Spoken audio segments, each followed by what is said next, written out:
ওই যেদিন কানাইকে নিবেদন করেনি তাদের পিপাসার কথা, সেই দিন তারা যমুনা হ্রদে জল পান করতে গিয়ে গাভী এবং সখাগণ কালীয় হ্রদের কালীয় নাগের বিষে এই জলে ওইখানেই মরে পড়েছিল।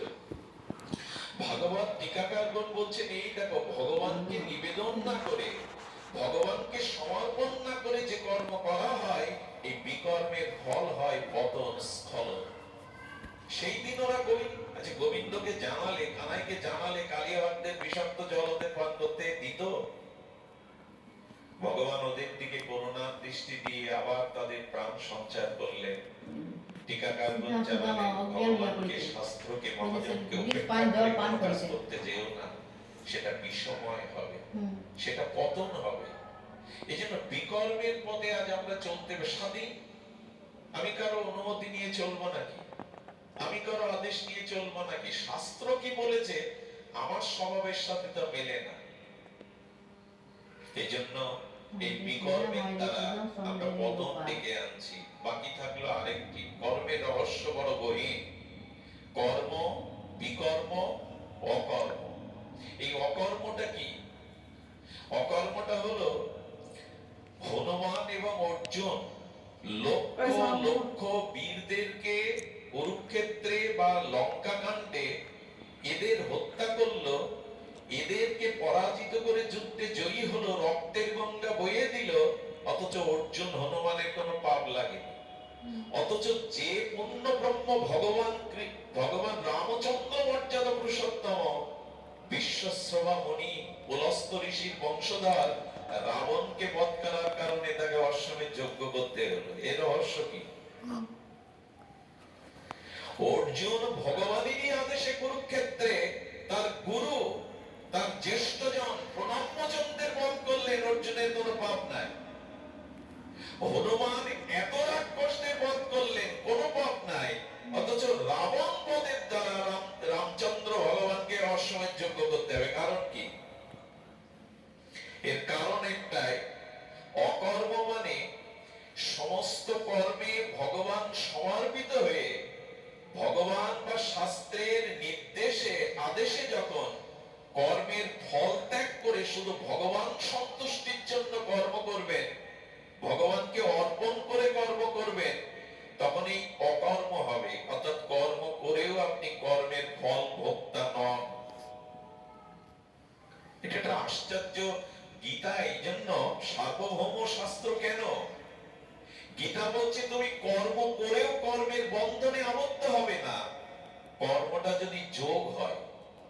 এই জন্য যোগ কথাটি যুক্ত হয়েছে, কর্ম যোগ। এখন যোগ বলতে আমরা যোগা বুঝে ফেলেছি। ভারতবর্ষে এখন যোগার খুব প্রচলন। যোগা মানে ওই যে সূর্য প্রণাম, যৌগিক ক্রিয়া দ্বারা শরীর গঠন। আমেরিকায় এটা প্রচুর চলছে।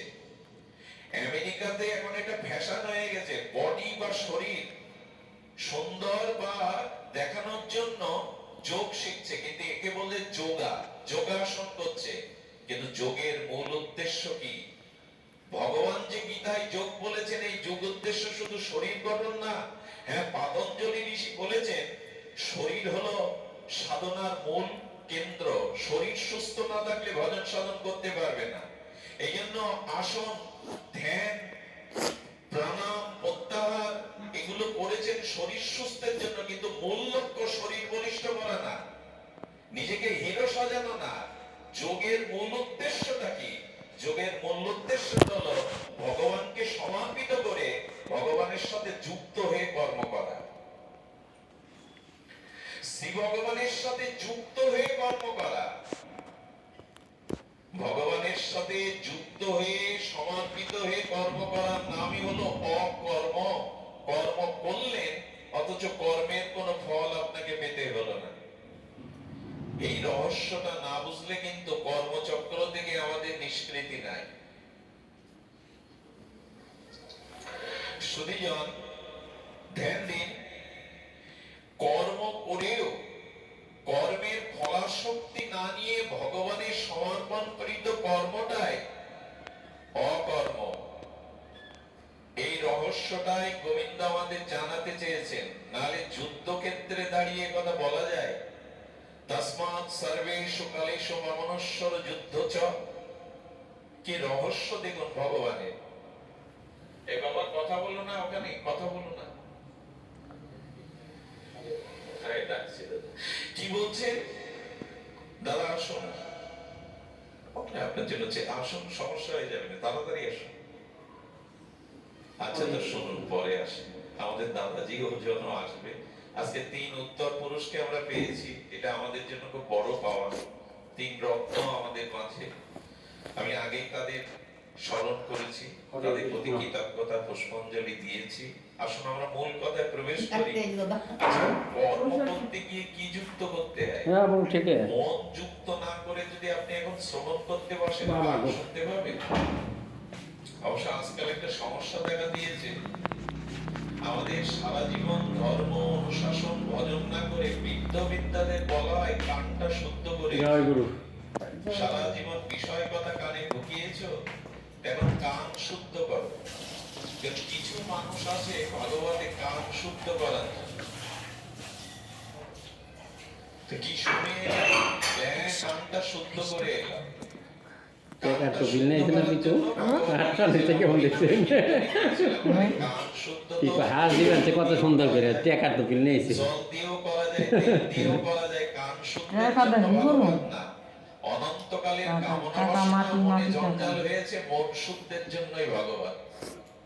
সারা জীবন বিষয় পথে কানে ঢুকিয়েছি, এখন বৃদ্ধ বয়সে কিছু মানুষ বলে যাও ভগবতে কানটা শুদ্ধ করে এসো। কান শুদ্ধের জন্য ভগবান না, এটা অন্য উপায় আছে। হৃদয় শুদ্ধ হবে। এই জন্য মন যুক্ত না হলে কোন কর্মই অর্জুন তীর নিক্ষেপ করবে। গোবিন্দ এ কথা বলছে কেন? মন আমায় দেওয়ার যুদ্ধ করো। দুটো পারস্পরিক বিরোধী হয়ে যাচ্ছে না? মন যুক্ত তীরের দিকে না দিলে, ভগবানকে স্মরণ করতে গেলে তো মন দিয়ে স্মরণ করতে হবে, যুদ্ধ করতে গেলে বাইরে নিয়ে করতে হবে। পরস্পর বিরোধী কথা কেন? ভগবান তো যুদ্ধ করবে তো মন ওদিকে দেবে না, তীর চালাবে ওদিকে মন দেবে না, মন তোমাকে দেবে আর হাতে যুদ্ধ করবে। তা হয়?